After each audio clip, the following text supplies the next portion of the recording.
Listeners, what do you do when the memory you need most for your memoir is the one you can't quite reach? So many writers get stuck in the gaps, the holes, and the slippery places where memory falters, especially when trauma is involved.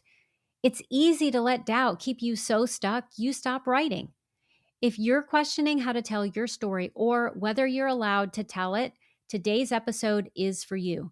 In this follow-up to my episode with Stacy Simmons on the nature of memory, I'm joined by award-winning author of 9 works of nonfiction and poetry, Sue William Silverman, for a deeply honest and craft-heavy conversation about what to do when you can't remember. We talk about how to work with fragmented memories, how to use structure, voice, and sensory details to tell the emotional truth of your story, and how to trust yourself even when certainty is impossible. If you've ever felt stalled by memory gaps, afraid of getting it wrong, or unsure how to write what you can't fully recall, this episode will give you both permission and practical tools to keep going. Let's dive in. Welcome to Writing Resilience, the podcast for writers who want to write and live the story that sets them free. I'm your host, Lisa Cooper Ellison, a writer, transformational and trauma-informed coach, story alchemist, and fellow traveler on the winding road of healing and creativity. Each week, I'll share tools, practices, and conversations that will help you let go of what no longer serves you as you create stories that change lives, especially your own. Together, we'll explore how to trust your creative voice, support your mental health and resilience, work with your nervous system and unique design, and stay connected to your deepest calling as a writer, even when life gets messy. It's time, my friends, to write and live the story that sets you free. I'm honored to walk that journey alongside you, one story and one episode at a time.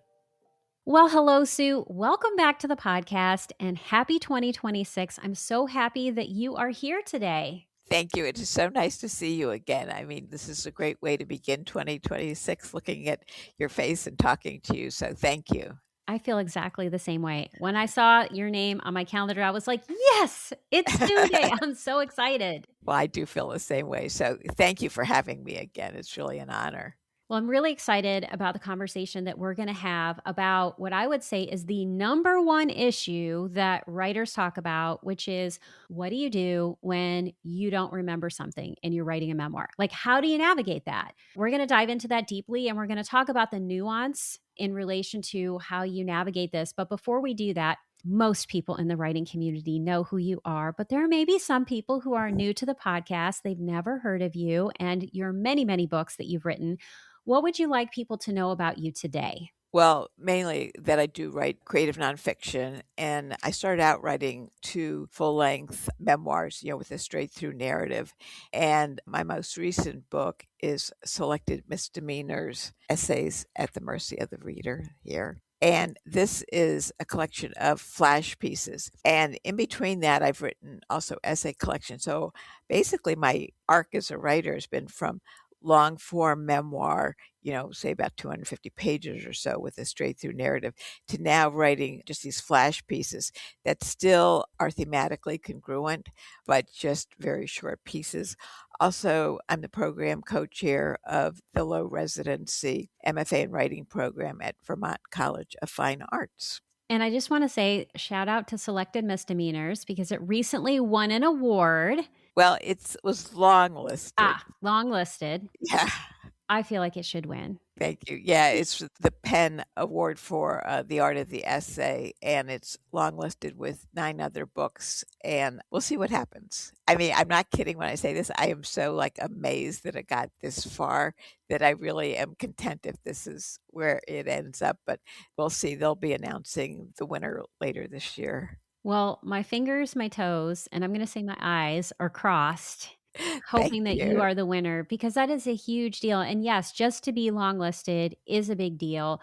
That's winning in and of itself. And I'm just cheering you on because I'm a fan. Thank you. That means a lot. It really does. Thanks. Well, we're going to get to our conversation today about what do you do if you cannot remember something in your memoir, especially if it's a memory that feels slippery has trauma in it, and you feel like you need to be able to trust yourself. And there's something about this memory that keeps you from doing that. You've written a lot of books, and I want to take us back first to that first book, because I remember Terror Father, I Remember You. That's your first memoir, the one that has that straight through narrative.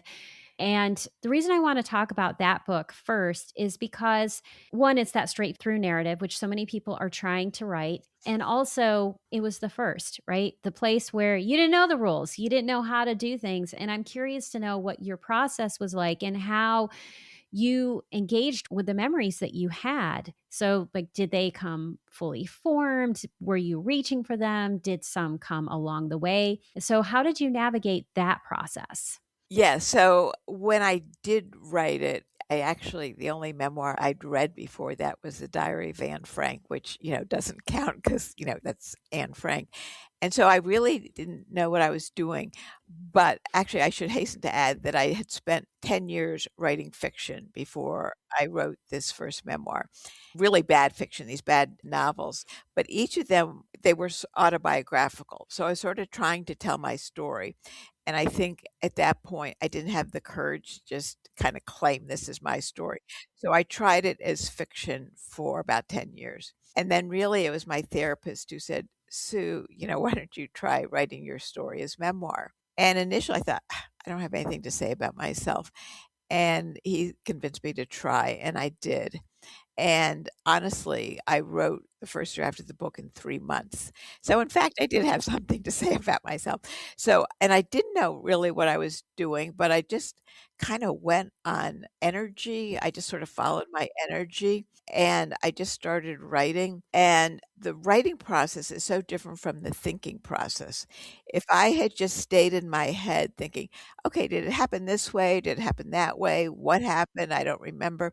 I still, to this day, probably would not have a book, but by the writing process itself helps engage your memory, particularly when you're writing through the senses. Like, the senses belong in the body. I mean, that's where they live. They live in your body. They happen to know a lot more than your head knows when it comes to this, and so I started writing sort of episodes, sort of through sensory memories. The 2 things that I remembered both in my body and in my head really clearly were that the house where I was born in Southern Avenue in Washington, D.C., I remembered my father was building furniture in the living room. We had this big saw, so there's always this whirring noise and all this scent of sawdust. And that I'd read this little kid's story in Highlights magazine about an Egyptian princess. So those were the 2 things I remembered. So that's the starting place. So I started writing about this saw. At first, it's just a saw. My father's building furniture. But as I began to write it and I got inside the sensory memories associated with it, I came to understand that this saw was a metaphor for terror, for bad things happening. Saw slices wood. Well, my father was sexually molesting me. So metaphorically, it kind of felt the same. So as I started writing, first gathering these sensory details and then understanding what they were a metaphor for, that prompted another memory, more sensory details. And so one memory, one image can sort of invite the next one onto the page in a way. And so when you start out, you'll have sensory details, you have sensory memory, and trust them because your body really does remember. And so don't start questioning, like trying to remember it like in your head. It's really a matter of trusting those sensory details to be accurate, and they are. They're emotionally true, and even if there may be some facts that maybe in reality didn't happen, nobody cares. It's just this writing memoir is a search for emotional truth. Yes. The facts is not an academic treatise, it's not for a PhD, it's not for a court of law. It's just your best feeling of what happened to you. And if you just trust that, then it does open up sort of the memory your memory bank, and you could just go with it. I love that answer. And it's making me think of two things. One, in Melanie Brooks' book, Writing Hard Stories, which you are in, Andre Dubus III, he talks about there was this one place in his memoir where he was looking in this mirror and it seemed like it was really gray outside. Like that was the memory that he had. It was cloudy. And he could have gone back and looked at what was the weather that day. Was it really cloudy? Was it sunny? And he said it doesn't matter because in memory, the clouds were aligned with the emotional tenor of that moment. And that's what mattered. Exactly. Yeah, sometimes I think that is the way forward. And I know when I'm writing, sometimes I'll make up details or I won't care what the details are in a first draft. Like what I mean is like I will put what my mind tells me the details are. It's not like I'm just trying to make things up because that's how I stay in a state of flow. Whereas if I were to go, oh, was the couch really brown or was it green? I know, and then you spend a month obsessing about this Right, couch, and it doesn't exactly. matter, right? Yes. Yeah. And there's something that you capture when you put these things down. And let's say that you do think it's brown or it's black, and then you find out it's white.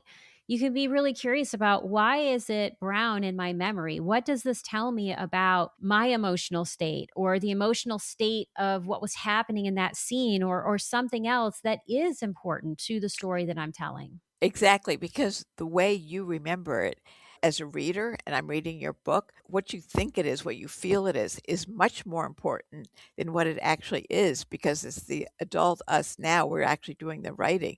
And when we reflect back, I want to know what your state of mind is. I mean, all these details, all these sensory details are meant to convey the narrator's interiority. And that's what I care about is like, what are you feeling? What does this mean to you?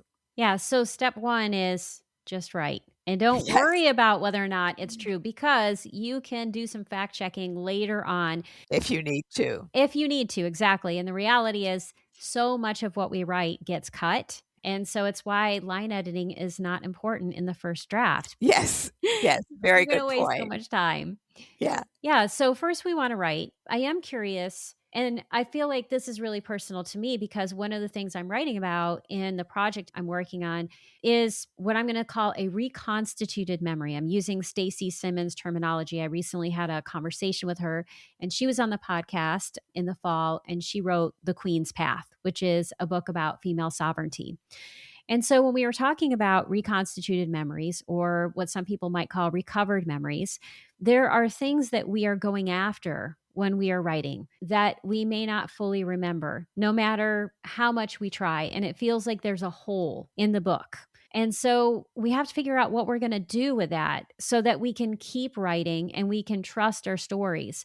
And when I was thinking about this, because like you, this is a question I am asked all the time, I wanted to unpack it in terms of the inner work we have to do to keep believing in our stories when we know there are holes, maybe because of trauma or because we weren't there, but some detail is important or something else is going on that keeps us from connecting with that information.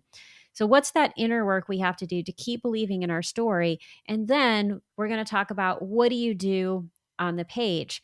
So, thinking about your first memoir or any of the books that you've written, because you've written so much about your personal life, have there come points where you don't remember and you confront that inner anxiety or fear of like, well, do I really know the story? Can I tell this story? What happens if I put this out in the world and something's missing?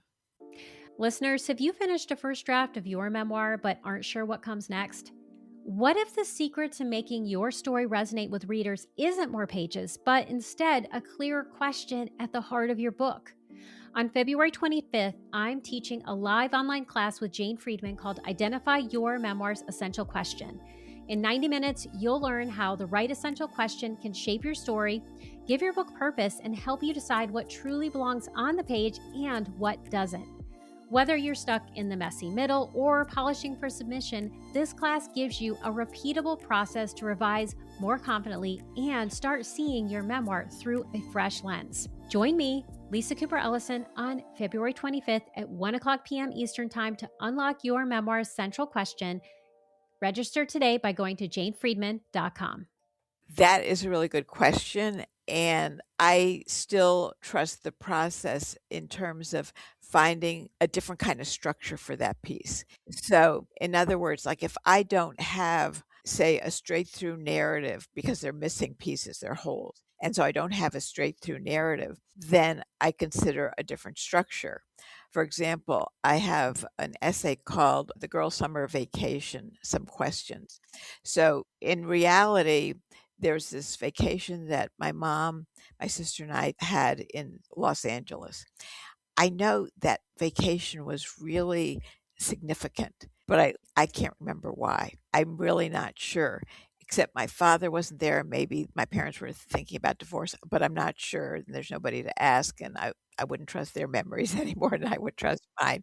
So I wouldn't even ask anybody. So I didn't have a straight through narrative for the summer vacation because there was no straight through narrative. But what I did is I made it into like a list essay, and the subtitle, Some Questions, I made them in the form of questions that I, as author, was sort of interrogating myself as narrator. Like, could it have been this? Was it this? Was it that? And by asking the questions and by making it like a list, like I think there maybe 30 questions, I can't remember now, but a bunch of questions, I was actually able to reconstruct. I didn't get all the facts of what that summer was, but I really did capture the feel of that summer vacation and that there was this murky, shadowy stuff going on, and that the narrator was able to question, well, why isn't the father there? And, it doesn't take, a rocket scientist. Oh, well, there was something going on. Maybe, if three members of the family are off on a so called vacation and the father's not there, there's some stuff going on.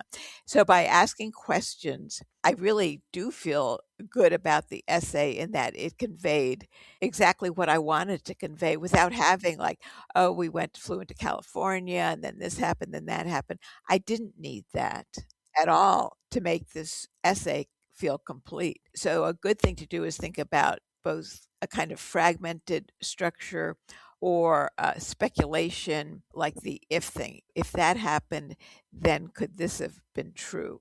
Or maybe it was this way. So you can use words like maybe it was this way or possibly that way. A word that I like the most is that I imagine that this happened. And then you're not at all lying to the reader. The reader knows you're just imagining things and that you're trying to get to the heart of the matter. And what you end up with is going to be really your truth. And so it's just a matter of getting over the fear of thinking, oh God, I've got to know everything, and finding a different way to tell the story, different structure, asking questions, supposition, speculation. Just by going in that kind of a direction, you're going to find your story. I mean, it's going to be really accurate because once we start interrogating ourselves, we really do know more than we think we know. I 100% agree. And what I want to say is that as I was listening to you, what I hear is that when there's doubt, you go to strategy, and that is structure, right? So it's about, okay, I'm feeling this doubt. I'm going to go to what I can do on the page. And that gives you a sense of control.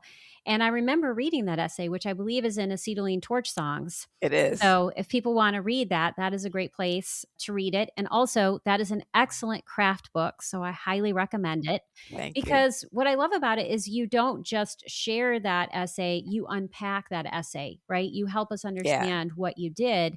And you do that for all the essays that you share in that book. And that's one of the reasons it's so unique. Another example of a fractured memoir would be Janine Ouellette's memoir, The Part That Burns. She did that, and she dealt a lot with a really complex topic, which was also sexual abuse and early childhood sexual abuse. And so, how do you navigate something that is so difficult? I think both for the writer, but also can be difficult for the reader, right? In terms of how do you digest that? What meaning do you want to make of it? So that it's not just like, here's this horrific thing that happened, but you're actually doing work with it, because that's why readers come to the work. It's also why writers come to it.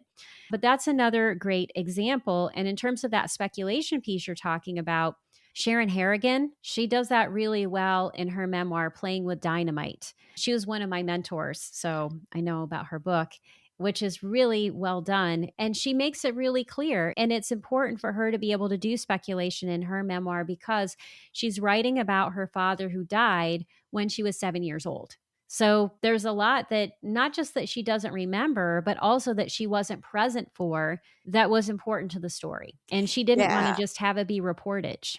No, right, exactly. By writing through these details and turning them into metaphors, then the metaphor is conveying so much depth to your story. And that's what makes it universal as well. So that if somebody doesn't have the exact same experiences you've had, they can relate to it through metaphor, which is a universal option that we have. And yeah, I mean, it's really a leap of faith that, okay, I can't remember this, but I know there's a story. I feel something around this moment in time. Something happened. I wanna get at it. And it's a leap of faith that you just find the courage. I mean, you can tell yourself, "Okay, nobody's gonna read this," tell yourself all these stories. "I just need to figure this out for myself." Later on, you can think about publishing it. But first of all, just don't stop writing because you can't, as you say, remember what color the couch was or Right, something, exactly. or even some big gap in the memory. If you speculate about it, if you ask yourself the right questions, that's your truth. I mean, that is your truth. And that is shedding light on your interiority, which, as I say, I mean, that's why readers read memoir. They want to be at one with the narrator and their story. And so if you just speculate and you ask yourself the questions, as I said, the thing about that vacation in Southern California, there's so many facts, they're just gone. But I know I captured the essence of those 3 months that I spent in Southern California. I mean, I know that I did, and it wasn't through trying to remember, "Oh god, was it this or was it that?" It was just asking questions, and one question would lead to another, and one image. I mean, that's the other thing that writers really need to trust, that once you start writing, once you get one sensory image on the page, do a list, go through what does it sound like, smell like, taste like, feel like. Go through the 5 senses, and when you're really drilling down into the senses, one image just will lead you to another and will lead you to even concrete memories. I mean, that's what happened in the first book that you asked. My first book is that I would be writing something and working on a sensory image, and all of a sudden, oh my god, yes, I would remember something really specifically, but I wouldn't get that if I weren't in that moment, if I weren't writing. Just sitting around thinking, it's not gonna happen. Sit down, start writing, and your brain just sort of opens up and expands as your senses sort of allow it to. Absolutely, and I love what you said. You said you captured the essence. And so when we're thinking about memoir, we don't need to think about truth, we need to think more about essence. Like, what is the essence? And an exercise that I often give to writers is it's about this, but what it's really about, right, is getting to that essence. And that essence is, if you think about essential oils, right? When I was teaching in person a lot more, I would bring essential oils with me, specifically orange oil. And when people would smell it, they would connect to some experience they've had with oranges, right? And so you're not holding an orange there, you're holding the essence of the orange. And it's that essence that leads to memory. And so memory also leads to some emotional essence that you're experiencing. I think the other thing that can be really helpful is that self talk, right? So that mantra you've said multiple times, just write, just come to the page. And sometimes what I'll say to myself when I don't remember something, it feels like there's a real hole. And I think this is what actually became the origin of the memoir that I'm working on right now is that what you don't remember is sometimes the story. And that's kind of what I've been sitting with is that self talk of what I don't remember is sometimes the story. And how do we get to it? We interrogate it. Yeah, ask it question after question after question. And because ultimately the questions we ask are much more interesting than the answers, right? And Yes. so what are the questions? I mean, because if you come up with 5 questions to interrogate yourself, why those 5 questions? Where did those come from? That's revelatory. Yes. That's what's revelatory because that shines light on who you are as the narrator. Like, if these 5 questions occur to me, I mean, that's what you need to know. That's it right there, and that's just so revealing of the self, like, why these 5 questions, not those 5 questions? The reason why I chose these 5 questions is because those do speak to the event, the moment in time that you're trying to capture. Absolutely. And this is leading to a sidebar question, which I think relates to all of this. And it's about the work that memoir does. So, when I think about a memoir that I love, what makes it work is not that it's giving me takeaways, right? And so I think that's one of the things that emerging writers want to have in their book, the takeaways, right? They think if there's a takeaway and a prescription and a solution, then you've done the work of memoir. But the best memoirs to me, they elicit a question in me. They make me do more work so that I leave that memoir chewing on the questions that are left behind versus feeling like, oh, and now I know how to do X, Y, and Z with my life. Yes, absolutely. Oh gosh, that's so important. I mean, I just like, Like, yes. Yes, yes. yes, yes, because, like, particularly my second book, Love Sick, which is about 28 days I spent in rehab for sex addiction. That was a hard book for me to write. It took about 5 years. If I wanted to write, "Here's how you recover from sex addiction," I coulda just blatted that out, like, maybe in a few months, but that's not what I wanted to do. I wanted it to be a memoir, I wanted it to be literary. It's not about, "Here are the steps to recover from sex addiction." I wanted to bring somebody inside the experience of it. I wanted to show how I acted out in the addiction, how I did recover, but it's not like you don't read this book like you would a textbook, written by, say, a therapist or clinician, like, "Here's how you recover." And because what we're writing is not for takeaways, because we're writing the human experience. We're writing something that's much more universal that would apply to everyone. Because I got letters from women saying, "Well, I'm not struggling with a sex addiction, but yet I learned so much about women and their sexuality and everything from reading your book." So it's not like you're writing for, like, this one specific audience, like other women sex addicts. I it's about alienation, it's about loss, it's about sadness, it's about longing, it's about searching for love. Things that everybody experiences, most everybody. Yeah, so there's not gonna be a takeaway, it's because we're writing the human experience.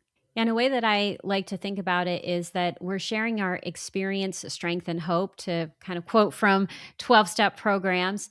And we offer that so that whoever is reading or listening can take from it what they like and leave the rest. Yeah, Right. So everybody's going to find their own wisdom, that one thing that speaks to them. And it may not be the quote unquote takeaway that you got from surviving whatever that experience was. yeah, exactly, yeah. Well, speaking of hard books to write and really deep personal things that we're working on, I'm curious to know if there has ever been content that you have written about where you write it because you know you have to write it. And you get to the end and you're like, this is not for the world. Yes. Yes, but it's a little bit more complicated story than that. So there was an event, a thing I did, which was very embarrassing, which had to do with my sex addiction. Clearly, it should, hey, this is no brainer, put it in Lovesick, the memoir about sex addiction. So I put it in there. I thought, oh God, no, there's no way that's going out in the world. And I just took it out. And in some ways, artistically, that was the right decision because while it did have to do with the addiction, it was, for me, so extreme that it would throw the balance of the book off of what I was really trying to capture. So I just took it out. And also, I didn't have the nerve to put it, to leave it in. But what's so weird, and then I wrote my first essay collection, Peppa Fan Club, and then I was writing a second essay collection, How to Survive Death and Other Inconveniences, and all of a sudden, that section was in that book. And so it was waiting for the right book to appear in and for me to have probably more courage. But more than that, I think artistically, people are gonna wonder, "Well, God, what did she do?" I mean, just in a nutshell, with some friends, we crashed a bachelor party, and there were some strippers there, and we sort of were mocking the strippers, which was a really not good thing to do, and I sort of started stripping. It did not end well on any level, but I think my shame around that was that I was mocking this. I mean, we were completely drunk, which is not an excuse either, but I was so inappropriate, and my husband was out of town, but all of his friends were there. I mean, it was just a complete train wreck. I mean, I still feel embarrassed talking about it, but yet in How to Survive Death and Other Inconveniences, that book, it's not just about how to survive physical death, although I still really want to, but it's really about how do you survive these small, like, mini deaths, and I consider addiction itself a form of death because you Yeah. are sort of emotionally and spiritually killing yourself, and this event was a really strong example of that, how what I did in that evening was completely killing myself spiritually and emotionally. So that book was a better place for it, but it really wasn't meant to be in Lovesick. So save everything. You know, if you take something out of one book, park it in a file someplace, and of course you'll end up revising it, but just at least park the idea of it in a file someplace because there's a good chance it'll end up in another essay or another book. I mean, because we're talking like, oh gosh, maybe 8, 9 years later was when it finally appeared in a book. And it's in a context with some other episodes, so it's not like a standalone thing. So don't throw anything away because you might not have the courage to put it in that book, or it may not be the right book, but it may surface someplace else.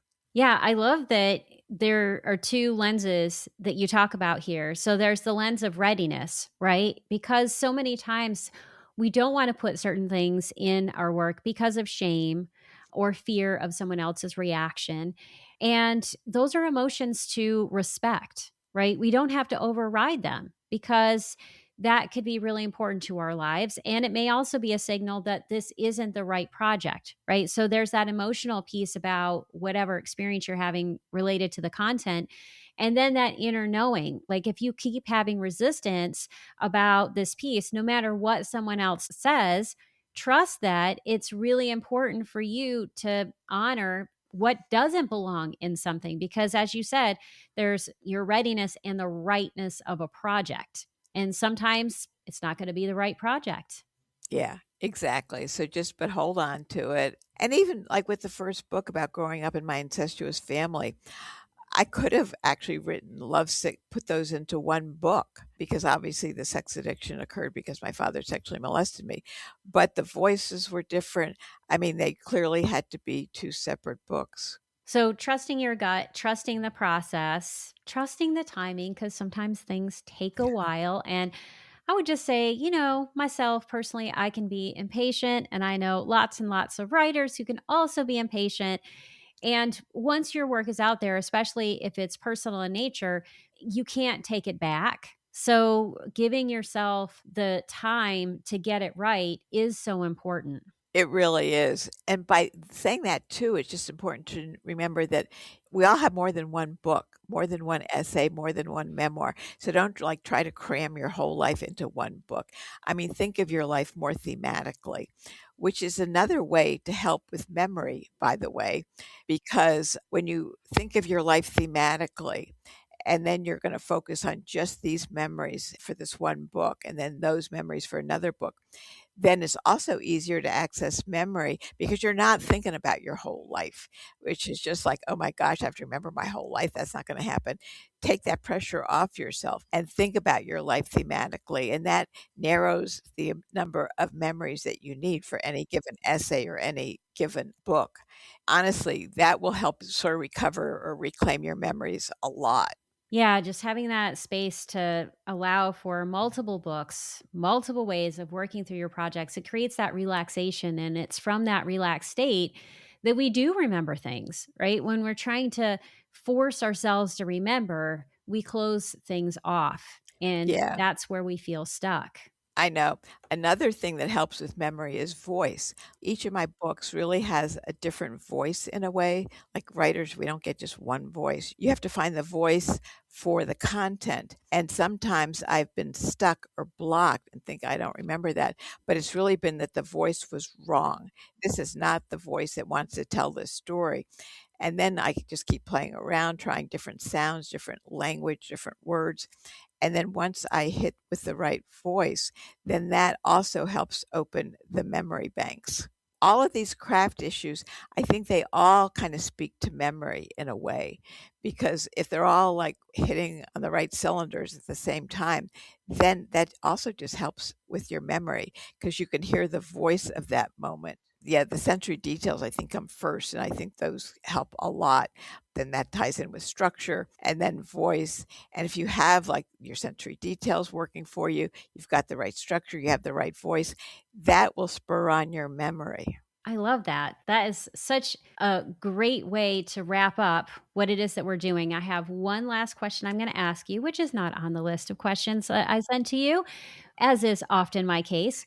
So, we are wrapping up the year of the wood snake, which is a year of shedding, getting rid of, letting go of what no longer serves us so that we can prepare for the year of the fire horse. So, that's what we're going into in Chinese New Year. And the year of the fire horse is about passion, creativity, and innovation.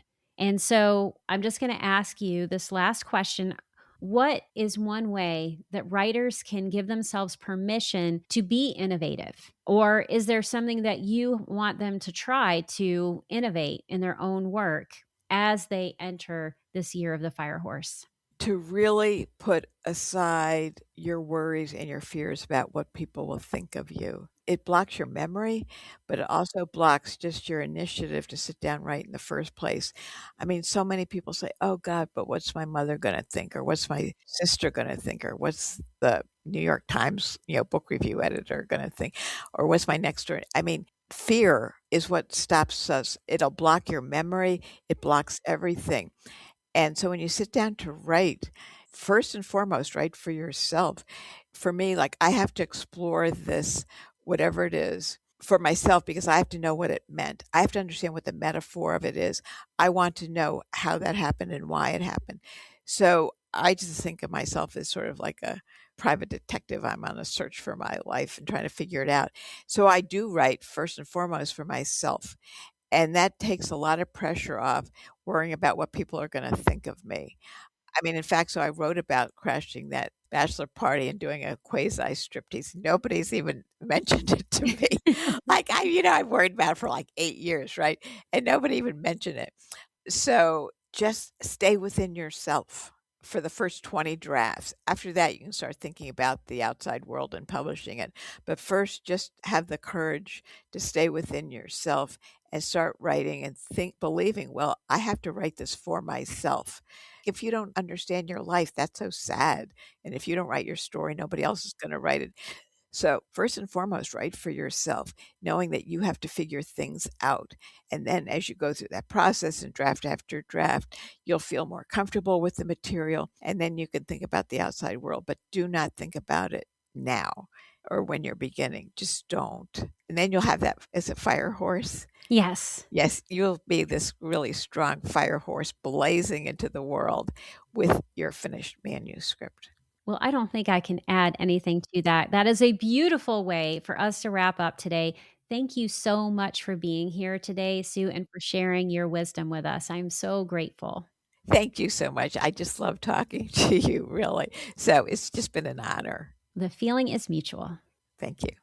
Thanks for being here. If you'd like to know more about Sue and, most importantly, buy her award winning books, please see the show notes for this episode. But before you go, I have a writing prompt for you. I want you to think about a moment from your life that feels important, but that you can't fully remember. Write a list of 10 to 20 questions about that moment, then circle the top 3. They likely hold the heart of your story.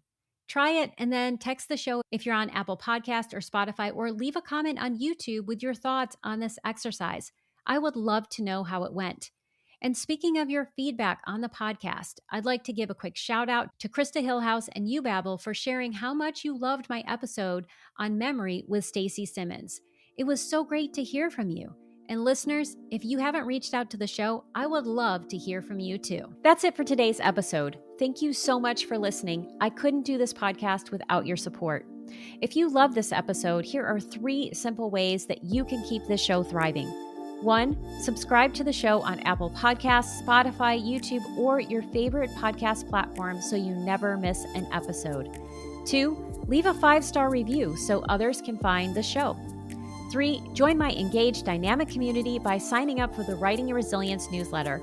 As a thank you, you'll receive a free copy of Ditch Your Inner Critic, 5 tools to transform self-doubt into self-support. Until next time, remember that your story matters. As you write and connect with the truest, most authentic version, you become not just the writer, but the person you're meant to be. And that, my friends, is the real freedom writing can offer.